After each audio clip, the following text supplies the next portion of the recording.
Welcome to The World Today. I'm Waqas Majeed Khan. Unfortunately, today our program is about the World Economic Forum report, in which Pakistan has ranked 148th out of 149 states.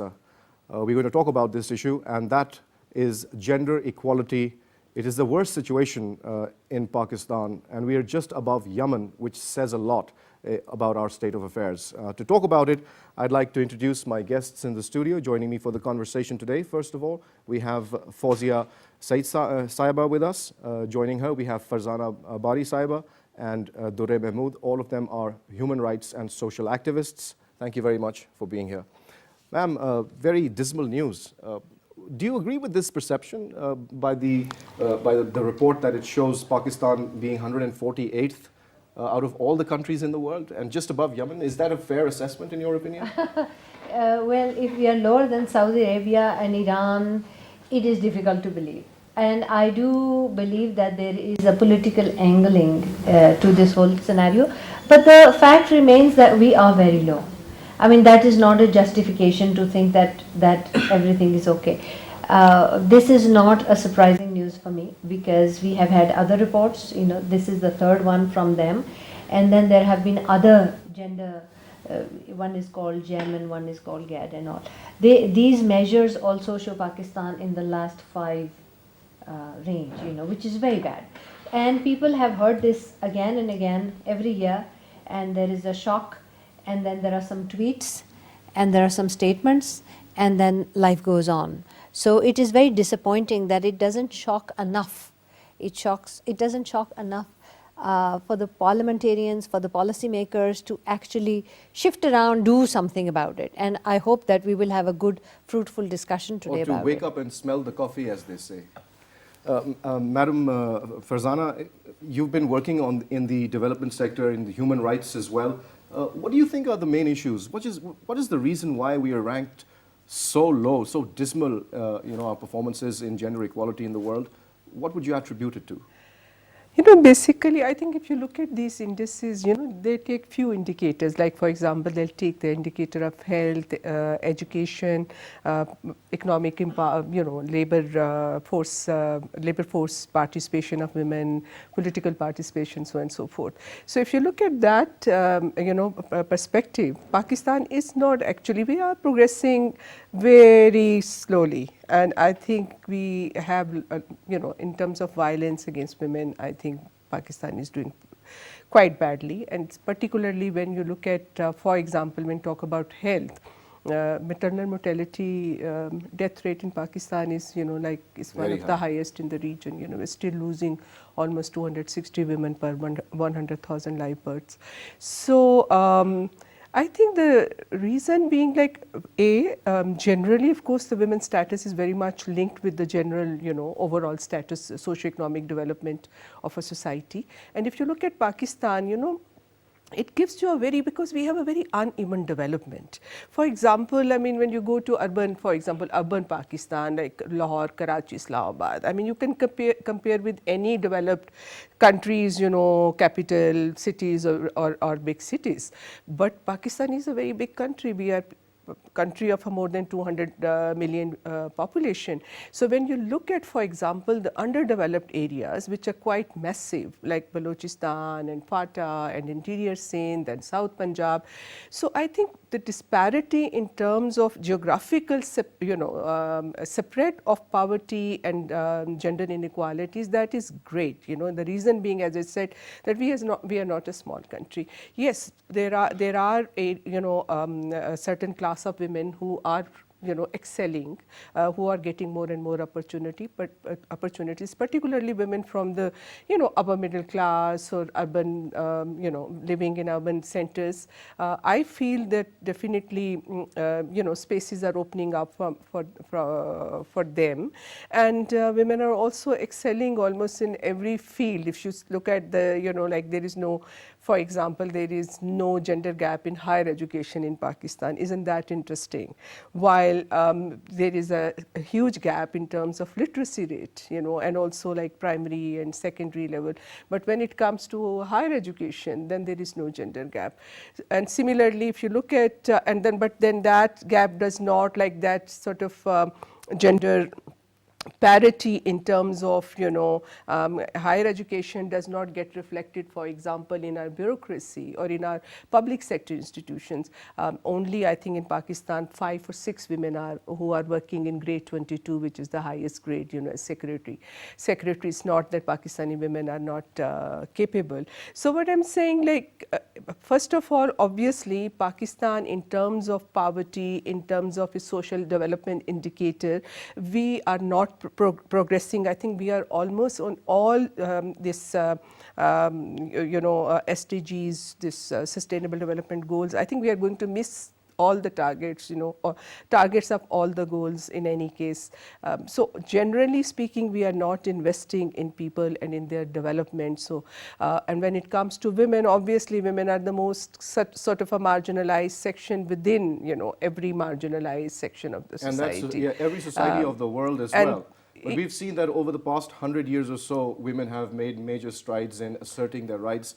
Another very interesting phenomena that we see in Pakistan is the use of public space. We don't see women owning public spaces as much as we would like them to see. Or we used to. Or we used to at some point. Would you like to comment on that, Durre Mehmood? I think the public space, I mean, somehow women do not feel safe commuting in the public transport. There's a lot of harassment issues. They're not comfortable, actually. I don't know, but I really don't know why they do not commute on public transport. I think it's really the harassment. The women who can actually afford, they would tend to travel on your Careem or other transport modes. But I think in public transport, they're scared. They're not comfortable. That's why, Careem is a hit model in Pakistan. A lot of now the girls they're very confident because Careem has targeted that sort of segment, and they have trackers where you can actually send the link to your family. It's not just about transport. It's also about, presence. women presence So basically, in Pakistan, in society mobility where is you really have an women issue. shopkeepers, where Yes. you have, although there are women shopkeepers Very few. few. Social culture barrier is one thing why our women are not excelling. So in that, if you study, the mobility is a major constraint. Accessibility and mobility is a major constraint, and if you bridge that gap, really, the mobility gap, you really move apace to the economic empowerment. So, I think that with public transport, first, we don't have safer public transports. And the second is obviously the women do not tend to feel safe in those public transports. What would you like to say about patriarchy in Pakistan and the attitudes that men generally have towards women across the board in our society? Because unfortunately, the way I see it, many a times women are not even looked on as human beings, unfortunately. Yes. And that's not just specific to Pakistan, it is an endemic problem in many, many cultures of the world. So is it a cultural issue, or is it a religious issue, or what kind of an issue is it? Why does this problem exist? Why are women not taken as equals of men as they are supposed to be? Yeah, I think that the patriarchal issue is the core issue. And our culture is becoming more and more patriarchal, I think. I mean, there are aspects where we are progressing. There are aspects we're changing the mindset. Like parents now behave differently than they used to in the past, where the father was the patriarch and a scary figure. Now the fathers are changing. So we are progressing in some ways. But the patriarchy in general of the society, and let me just say a few words about patriarchy that determines the lineage, that you are the daughter or the son of your father rather Although than it your should parents. be the other way around if you're Muslim. Yes, or parents, Right. And then the other thing is that the leader of the house, the family, and then the religious institution, other social institution, and the country, etc., are men. So that is how patriarchy sort of develops. But the attitudes, I think, are becoming so aggressive that the minute you talk about women, it is like there is this aggression that comes from everywhere, and as if you have committed a sin, or you will give a bad name to the country, or I would say majority, it has become like a social narrative that women's rights, oh, don't you have more than enough, that kind of a joke, and by educated people, and an acceptability of this fact that women are going too far. And look at what we are fighting for. We are not even fighting for our health and educational rights. We are fighting for don't kill us, don't throw acid on us, don't beat us, let us live, that kind of legislation, that kind of struggle. And then we spend our lives on honor killing legislation, my God, That's right. So we are not even onto the basics yet. Forget about health and education, that will come someday. And people like us spend our lives on that.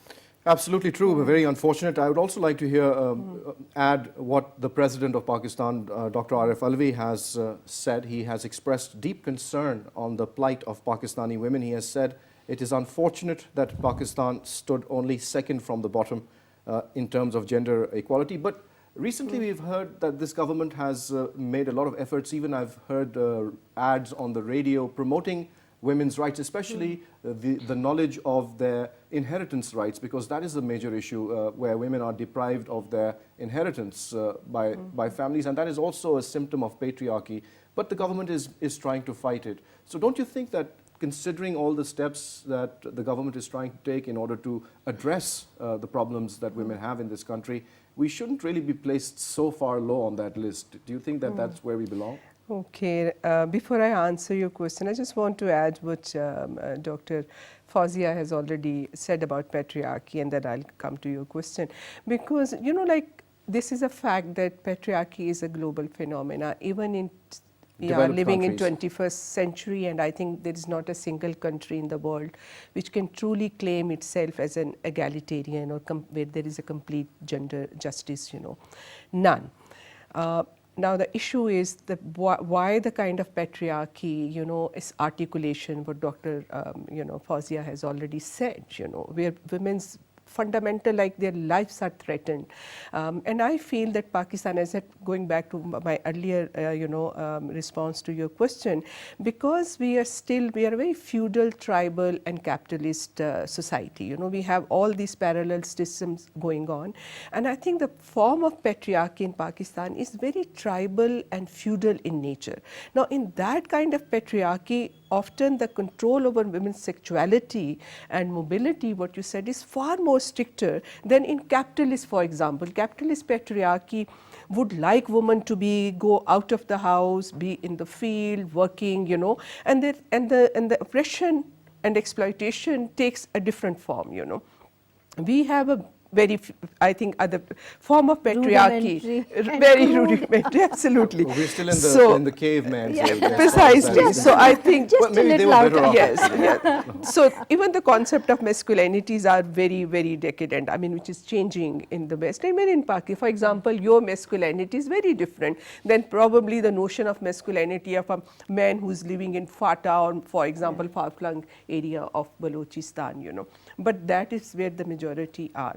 Now, coming back to your question, I think the government concerned, yes, but look at, to begin with, it's very, very important that what kind of, saying is one thing, and when doing is very, very different. And tweeting is yet another thing. Yet it another needs to be thing. more than that. Unfortunately, that is a big problem in every aspect of our existence. With this, PTI government, since women were so much, active politically, because, and they had to take a lot of flack for that as well. Which was very wrong. But I think PTI has a very urban base, in terms of its voters, and a lot of women, And fortunately, what I see, there's a lot of very educated middle class, even elite women who are also part of PTI. My first disappointment was, although I was thrilled when the PM's first speech, when he said, Nichla tabka hum upar laenge, and he was very much focusing on marginalized sections of society, and he said, so I was quite thrilled, But I think soon after, when you look at the composition of their cabinet, for example, they're hardly 3 women there. Then what we have seen, in terms of advisors and in terms of, sort of a special assistant to Prime Minister, there was hardly women are not almost disappeared from the position of power. And I think the maximum positions they have given, like there are 14 women from the PTI who are now the parliamentary secretaries. Now, what does that indicate? That indicates that these are educated women who have a technical skills, but they will be, it's kind of a subordinate role. You know, they will be, you know, kind of helping the ministers and, you know, and basically whatever they will be, they'll set the, you know, the scene, and they will, these women will be just supporting them. So it is very much reinforcing their subordinate role, which I think there was no reason. So that is what I think it was very important for PTI to start, you know, this whole change from home, you know, and I think in PTI they are not short of competent women. Well, they still have time. I mean, they still have time because they have not established parliamentary committees yet, and I feel it is very important that they should give chairpersonship to the women. They should also make sure that there is a gender kind of a, if not balance, but at least whatever the percentage, I think we are about 19% some you know, in the parliament. So I think that ratio must reflect in parliamentary committees as well, and as well as I think the chairpersonship. That is one thing. However, I think we appreciate that if the government and the president has taken notice of that. I think that's also important, that they pay attention to these issues. The president actually went a step further. He said that I urge the executive, the legislature and the judiciary to please take note of this particular report, and that it is a very telling report. Let me ask Durre Mehmood about what is the link between economic development and women emancipation and women's participation in the economic field of the country? Well, I think when you say that why Pakistan is not developing, I just have to add one thing. Then when half of your population is right, left out of your economic development equation, how do you expect your country to be more economically advanced or growth, right? So this is the thing that like we women are like a very important segment. And in all over the world, men and women are working together for an economic development and growth, right? So here, we don't have that sort of a culture. I mean, you don't provide an enabling environment to women, and then that leaves to men only to take care of the house, to earn, so they, you know, I mean, obviously, I mean, they're closely interlinked. And I would like to add another point that even World Economic Forum, in the last reports, we were 143 on 144. And the previous government did take a lot of initiatives. We had a lot of ICT integrated initiatives for women entrepreneurs. A lot of women entrepreneurship was coming up. So I think the private sector is really taking, it was a concern. We had a lot of workforce policies to integrate women back into the development regime. But I think at the public sector, we still lack women workforce, and that's where more work needs to be done. I mean, if you talk about a young women's perspective, I would be very comfortable working in a private sector than to come in a public sector, because to me, somehow the policies aren't enabling. We don't have a lot of facilities, daycare facilities, childcare facilities, those sort of things. No insurance, no more you don't have any traveling allowances, things like that, you know. So I think the private sector is more really they're taking more action than the public sector. Not unless our public sector is going to mobilize, we are not going to develop, because that's where the more GDP is focused. Another issue that we've been seeing is the lack of implementation of existing laws when it comes to women's protection. Why do you think that there's an issue why is this gap existing between the laws on the paper and as far as their implementation is concerned? In one sentence, I'll say it's the will. You know, the political will needs to be there. And also, I think that it is not just the government, it is the government and then the private sector and the community itself, because everybody together really implements. I'll give you an example of the sexual harassment laws, the anti-sexual harassment. That implementation is going very well because huge community and organizations are at it very systematically. But linking to what you were asking, Farzana, about, you know, policies of the government, I feel like people don't realize, or the policy makers do not realize, that these laws were made, 6-7 laws were made in between 2009 to 2013. And we saw a lot of bright women in the parliament. There was a lot of, you know, progress in that way. But now it seems like ideas for new laws, or there are many gaps, are rare, and people keep taking out teeth of the old laws. So this has harassment law, which is being implemented very well. There have been 12 attempts to amend and dilute it. And right now there are 3 amendments sitting, which are very dangerous amendments.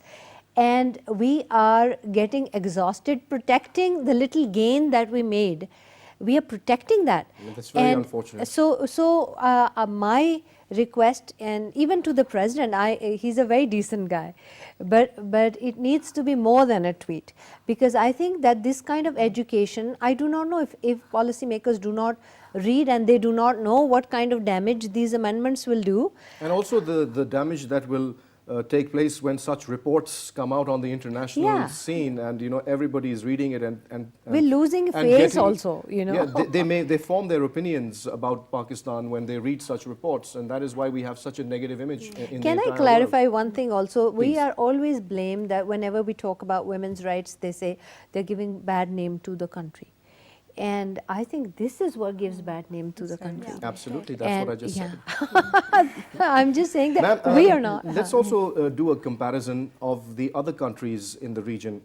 Bangladesh, which used to be East Pakistan, is at number 48. Yes. That is really telling. Yes. That says a lot. Yes. Sri Lanka is at number 100. Nepal is at 105. India as 108. 108. Maldives 113. Bhutan 122, which is surprising. And then, of course, Pakistan at 148. What does that say to you? What does that indicate to you? It's just very because women are not the priority of of this country, neither at the state level nor at the societal level. Look at the way child is is still not the birth of the girl child in most of the families is still not celebrated. Rather, so in the sense that I think we have not recognized in Pakistan we are still at a stage where we have not even recognized women's status as a human being, and as an independent human being, because women are always recognized in relation to others. We don't exist in our own So rights. why is it that women are looked upon as property rather than as a human being? Yeah, that's what I'm saying, because the nature of patriarchy, as I earlier explained. So how do we fight against this cultural more or this mindset? Again, as I said, okay, you have to make investment, for example, in terms of women's empowerment, and by changing that patriarchal mindset. You asked earlier on this question about non-implementation of laws. I feel, one of the reasons is that if we look at our criminal justice system, which supposedly playing a key role in terms of implementation, look at our institution of police and judiciary. There is not only a male domination. I have no problem if the men are sitting there. If a man has a gender sensitive, gender consciousness, I don't have a problem. Sorry to interrupt you, ma'am, but from time to time we have these news reports that come out, and for example, this recent terrorist attack that took place in Karachi. It was a woman police officer who was leading that, and so you have these isolated incidents that keep cropping up where women, show their worth above and beyond the call of duty. But they are isolated incidents. So what needs to be done, or what program should women sort of get together, unite on a single platform, and work towards creating a gender balance in the workforce in Pakistan? For example, half of the population is women. Then why not representation in government organizations have a 50-50 ratio by law, saying, okay, 50% women, 50% men? Why not? Why can't we have that? Why not? I think that's where the will at the at the top level, at the national level, is needed. We have to focus. We have to start investing. Women are not a small group in the population. Women are almost half of the population. We are 49% less than men, and that is also very unfortunate. We have women in the armed forces. We have women in police. We have women in lawyers. We have women doctors. We have women in every sector of our economy. But unfortunately, that is not being reflected properly, is it? No, look, there are two things. As I said, yes, wherever women have got the opportunities, they have shown their capacities and capabilities, whether it is in the field of, politics or economics or education or art and technology, whatever, you name it. Women are excelling wherever they are getting opportunities. So what does it say? That they are not less than in terms of, in terms of capabilities, Now the issue is what you are saying, what needs to be done. Again, I think we have to review our priorities.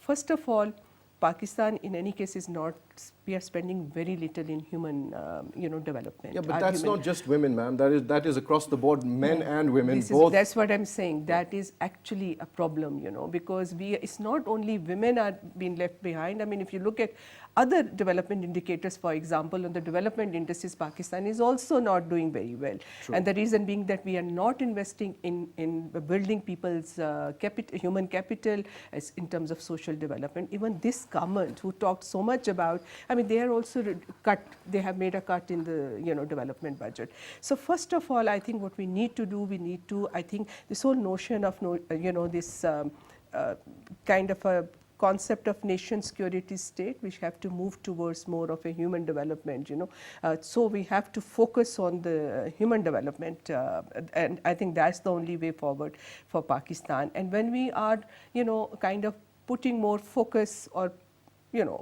zooming in on the issue of human development, then obviously you have to focus on those who have left behind, and women as a group have left behind. I think, okay, there are very small, probably women who belong to elite it's the exceptions background that and all prove the that. rule Yes. in this case. Otherwise, women by and large are left behind, so we have to focus on them. And then the other marginalized sections of society, for example, non-Muslim Pakistanis or transgenders and other, people with disabilities. We are society, we are not a very humane society. That's the way true. we are dealing with people, who are not who are differently able bodies, for example, we don't even think they are human beings. Similarly, those who don't fit into male-female category, transgender people, we don't even accept. So you're pointing out racism and bigotry and these inherent also, issues that are part of a human, failures.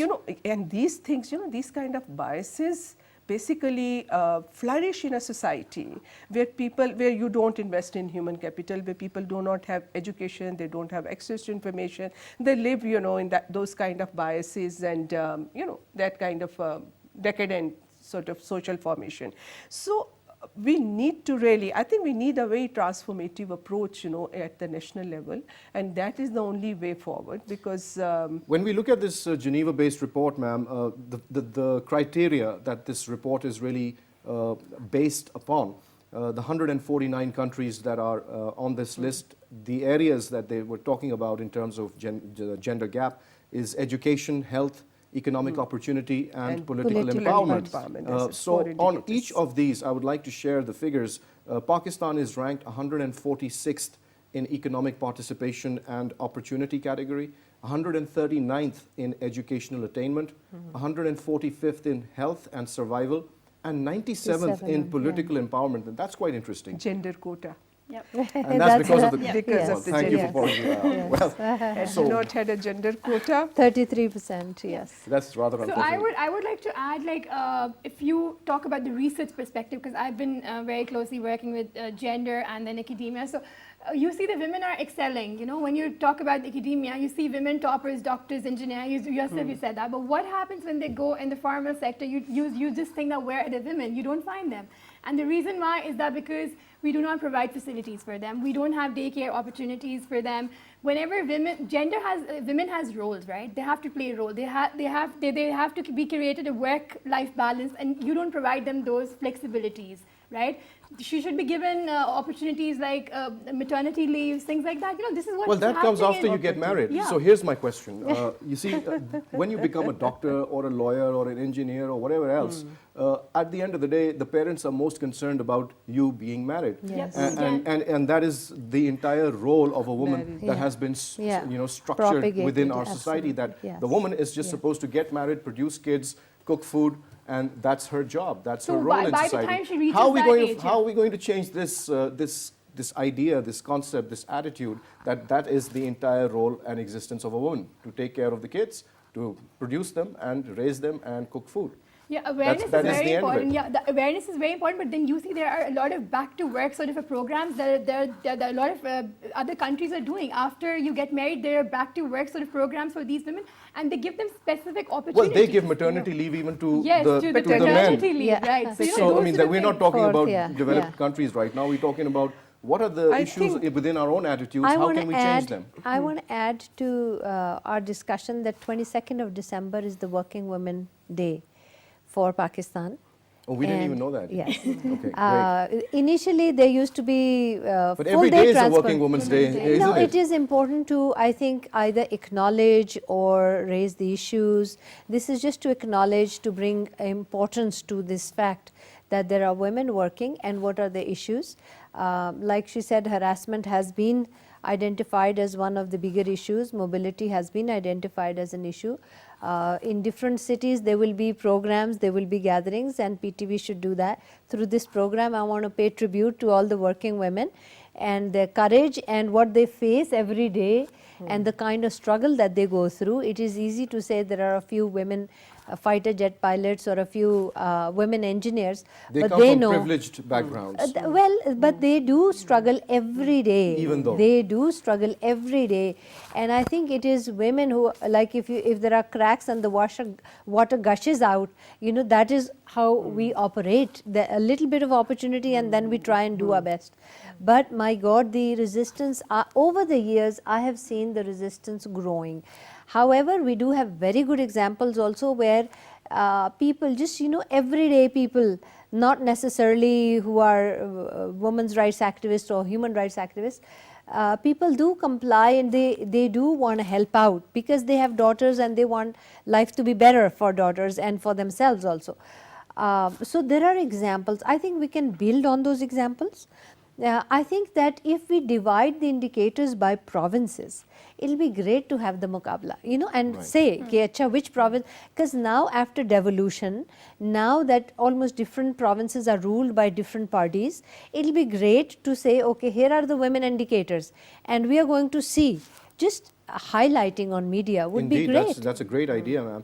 Well, if we really look at this WEF report, it indicated that it would take centuries to achieve gender parity in the workplace throughout the world. Yes. And they've further given a breakdown. I would like to share that with you. At the current rates, the global gender gap across a range of areas will not close for 108 years, while it is expected to take 202 years to close the workplace gap.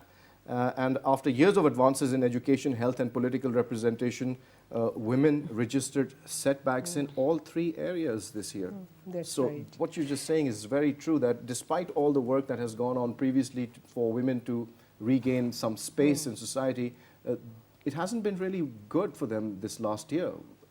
Why do you think that's it's the case? reversing because I think this whole economic frameworks, this neoliberal economic frameworks, I think they are failing now because increasingly what you see, there's a high unemployment all over the world, globally, you know, because obviously The inequality of wealth is, you know, the 1% that owns 50% of the entire world's Absolutely. wealth is a major issue, and Yes. that is But the going to lead social to some real attitudes also. problems. Yeah, there is increasing intra and interstate disparities, you know.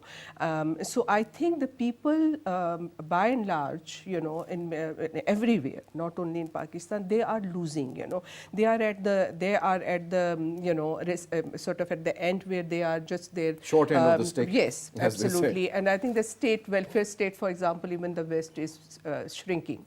They are rolling back all those kind of, you know, welfare.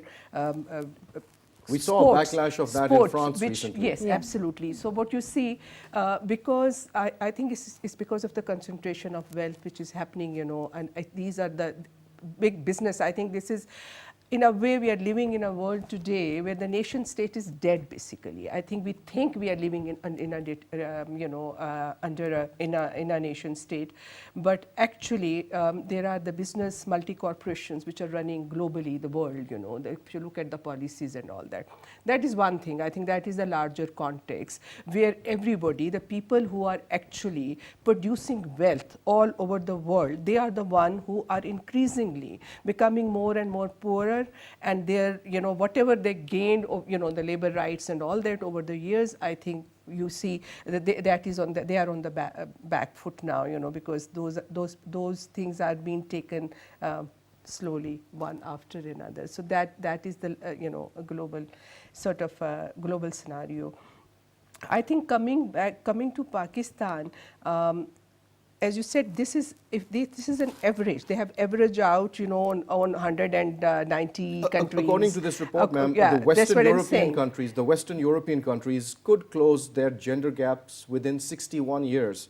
Whereas the countries in the Middle East, North Africa, and other parts of the world will take 153 years. So you can imagine, so Pakistan will take even more because we But are the second last. I don't think that last year they did this kind of an analysis. I think it is a bit, it spreads disillusionment.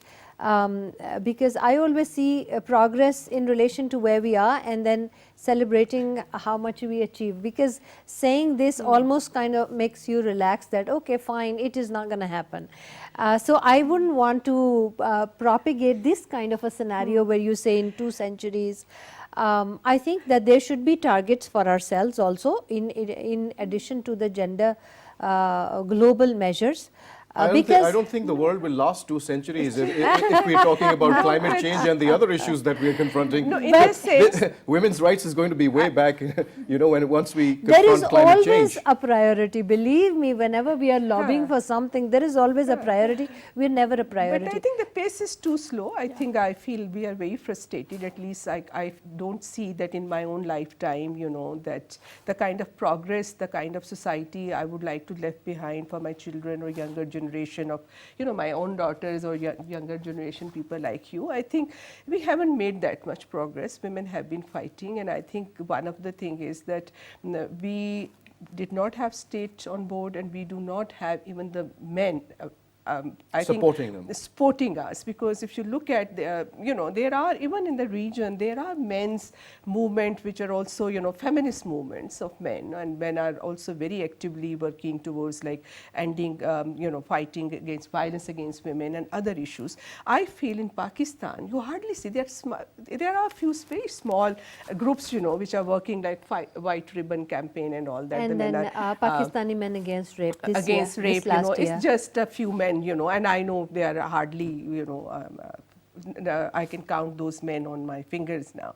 So I think, like, for example, the Pakistani men have not understood that how much they will get, they themselves will be liberated in this process of liberating the women folk. Look at the kind of pressure Pakistani men have. Like, and going back to what you said earlier on, for me, this gender role ideology is actually the is the core problem about the kind of issues we face, because of this notion of gender role ideology, because we do not really then we feel, okay, the women are going to be mothers and wives, so there is no need to invest in terms of their education or give them skills, because they don't see as going to be economically independent. Their husband or somebody else will look after them. Look at the reality of the, women, and I don't think the Pakistani women are not actively involved in the economic, processes and production processes, because 60%, 65% people living in rural areas, look where women are, the majority of women are working out in the field. If you come to the, but it's mostly informal like sectors, free slave labor. Yes. At home and precisely. outside the And if home. you come to the urban economy, informal sector of economy, which is a 3 times bigger, larger than the formal economy, 70% of the labor force in the informal sector of economy consists of women, you know. So I think this is also a white lie that women are not like women are not working. Now, what is the issue? The issue is the sexual division of labor, because we still don't recognize women that they are actually an active you know, economic agent. Right. And therefore, we do not invest in them. So when women are forced to come into the, you know, to earn their livelihood, whether in the in the you know, agriculture economy or in urban areas, they don't have those kind of skills. So what happens? They are really trapped then into a very low sort of low paid, low status kind of jobs. Embroidery and kind. embroidery, and where they get more exploited. Right. So I think the issue in Pakistan is, first of all, we still have not that kind of a recognition that women are actually the human being who are not appendix to a man. They are not a property of a man. They are an independent human being. And then the issue of representation. Women has the right to represent themselves in everywhere, in the public sector, in the private sector, within the families, communities. They you know, they are not there unless women represent themselves, you know, in all those decision-making bodies. Only then the redistributive justice will take place. Well, let's hope that that takes place sooner rather than later for our own sake. Thank you very much, ladies, for taking out the time and sharing your views with PTV World. Unfortunately, we're out of time. Well, you heard the conversation. And before we end the program, I'd just like to share some other figures according to the WEF report. Overall, the Nordic countries did really well.